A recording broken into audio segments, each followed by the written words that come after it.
టీడీపీకి రాజీనామా చేసిన గొల్లపల్లి సూర్యారావు వైసీపీలో చేరారు. సీఎం జగన్ సమక్షంలో వైసీపీ కండువా కప్పుకున్నారు. తనను టీడీపీ నుంచి మెడపట్టి బయటకు గెంటేశారంటూ ఘాటు వ్యాఖ్యలు చేశారు గొల్లపల్లి సూర్యారావు. టీడీపీలో అవమానకర పరిస్థితులు ఎదుర్కొన్నారని అన్నారు.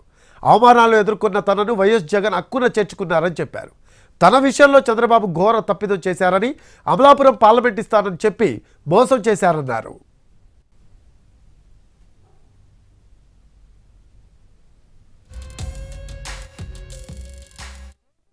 నా మెడ మీద చెయ్యేసి గెంటేశారు బయటికి. నన్ను ఇది నన్ను చాలా బాధించింది, బాధ పెడతానే ఉంటుంది. ఇలాంటి భరించలేనటువంటి ఈ అవమానకరమైనటువంటి పరిస్థితులు తెలుసుకున్నటువంటి ప్రజాస్వామ్యంలో